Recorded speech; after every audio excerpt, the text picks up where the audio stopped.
스마트폰을 시작하는 시기와 중독 위험 없이 올바르게 잘 사용할 수 있게 해줘야 하는 것은 부모의 몫입니다. 다음에 제시하는 방법으로 스마트폰의 중독에 빠지지 않고 현명하게 사용할 수 있겠습니다.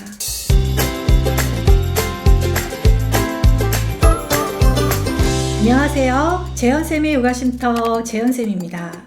우리가 중요한 일에 아이를 데리고 가야만 할 때, 또 음식점에서 음식을 먹을 때 스마트폰을 아이에게 보여주곤 합니다. 스마트폰은 이제 우리 생활에서 빼놓을 수 없는 필수품이 되었지만 스마트폰 최초 이용 시기가 점점 빨라지고 있다는 것이 문제인데요. 육아정책연구소의 영유아의 스마트 미디어 사용 실태 및 부모 인식 분석 연구 결과에 따르면 스마트폰 사용 이유가 아이를 달래거나 방해받지 않고 다른 일을 하기 위해서라고 응답한 비율이 높아서 부모는 스마트 기기를 육아 도우미로 사용하고 있다는 것을 알 수 있습니다. 유아동의 과기존 유형군은 22.9%로 매해 점점 늘고 있는데요. 아이에게 스마트폰을 많이 보게 하면 안 좋다고는 들어서 알고 있는데 현실적으로는 안 보여줄 수 없고 또 동영상을 계속 보여줘도 되는지 고민이 많으실 텐데요. 우리 아이를 위한 올바른 스마트폰 사용 방법에 대해서 오늘은 이야기 나눠보겠습니다. 첫 번째, 스마트폰이 아이의 뇌에 미치는 영향. 스마트폰은 담배, 술보다 중독성이 훨씬 강하다고 합니다. 스마트폰의 즉각적인 반응, 반짝이는 시각 자극 등이 뇌에 도파민을 배출하게 만들어서 쾌감을 느끼게 하기 때문인데요. 이 같은 뇌 상태에 대해 미국 워싱턴 정보대학원의 데이비드 레바이 교수는 팝콘 브레인이라는 용어를 사용하여 설명하였습니다. 스마트폰을 자주 보는 아이들은 팝콘이 팡팡 튀는 것과 같은 강렬한 자극에만 반응을 보인다는 뜻인데요. 실제로 스마트폰에 중독된 아이들에게 반짝이는 불빛과 소리를 주고 박수를 쳐보라고 했을 때 불빛이나 소리에 대해 뇌의 반응 속도가 무척 떨어지는 것으로 나타났다고 해요. 스마트폰의 빠른 속도는 뇌의 정보 처리 속도보다 훨씬 빠르기 때문에 집중력과 주의력을 떨어뜨립니다. 아이들의 뇌 발달에는 결정적 시기가 있습니다. 신체를 포함한 다양한 능력들이 발달하기 위해서는 결정적 시기에 만져보고, 떼어보고, 직접 경험해보는 활동을 해야 합니다.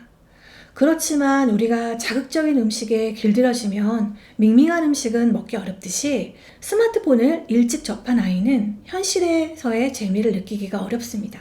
다른 놀이에 흥미를 갖지 못해서 다시 스마트폰을 찾게 되고 다양한 놀이와 사람과의 교류를 통하여 발달하는 사회성, 언어 발달에도 좋지 않은 영향을 주게 됩니다. 왜냐하면 사람과의 상호 교류의 소통으로 언어 발달과 사회성이 이루어지는데 영상물은 일방향 의사소통의 특징을 가지고 있기 때문입니다.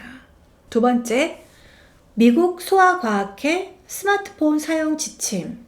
미국 소아과학회에서는 스마트폰 사용 지침에 대해 다음과 같이 권고하였습니다. 1세 미만의 아이에게는 영상통화 이외의 전자기기 사용은 자제할 것. 18에서 24개월의 아이에게는 양질의 프로그램을 부모가 선정하여 함께 시청할 것.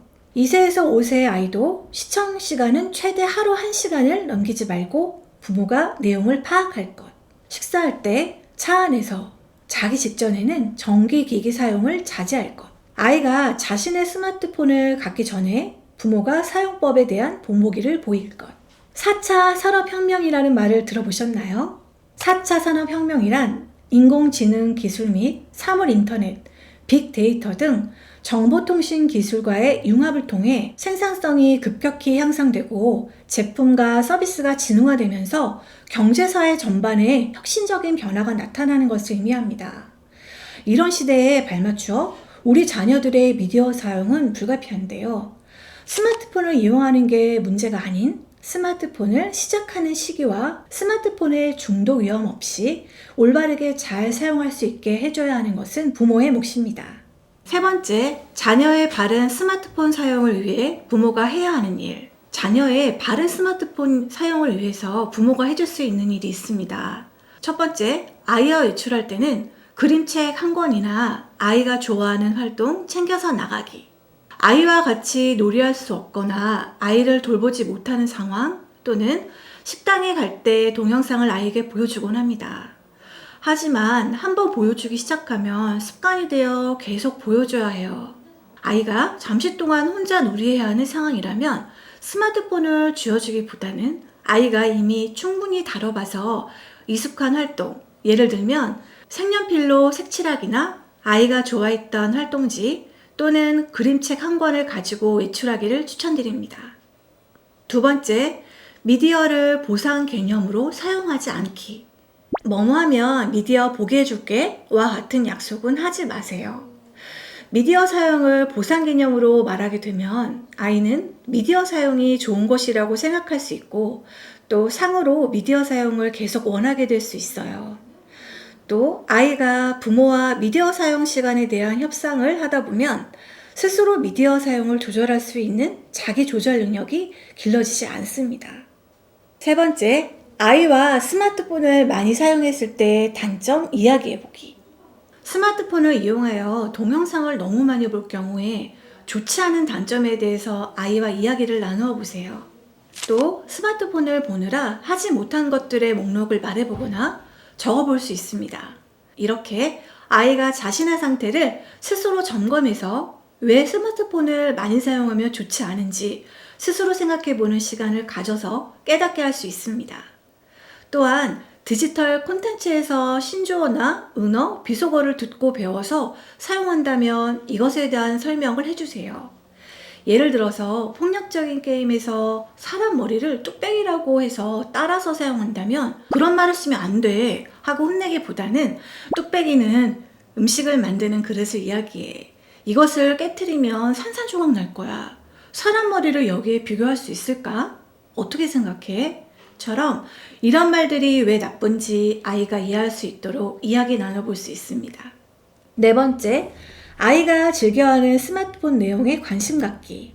부모는 아이가 스마트폰을 이용할 때 어떤 것을 하는지 관심을 가지고 지켜봐 주세요. 게임을 이용할 때는 제한 연령을 확인하고 주로 보는 동영상이나 스마트폰 활동에 대해 관심을 가져주셔야 합니다. 조금 뒤에 얘기할 모바일 펜스 애플리케이션을 통해서도 우리 아이가 자주 이용하는 앱 정보를 확인할 수 있습니다. 마지막으로 부모인 나의 스마트폰 사용 시간 체크하기. 아이는 부모의 모습을 관찰하고 이를 쉽게 모방합니다.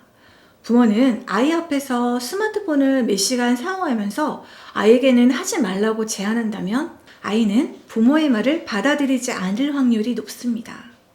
아이와 대화할 때는 반드시 스마트폰을 내려놓고 아이의 눈을 보고 대화를 하거나 식사 시간만큼은 스마트폰을 보지 않는 등 적절하게 사용하는 모습을 아이에게 모범으로 보여주세요. 오늘은 자녀의 바른 스마트폰 사용을 위해서 부모가 할 수 있는 일에 대해서 알아보았습니다. 다음 시간에는 자녀가 스마트폰을 바르게 사용할 수 있는 사용 계약서 쓰기와 알람 사용하기 등 구체적인 방법에 대해서 알려드릴게요. 다음 쉼터에서 만나요. 안녕.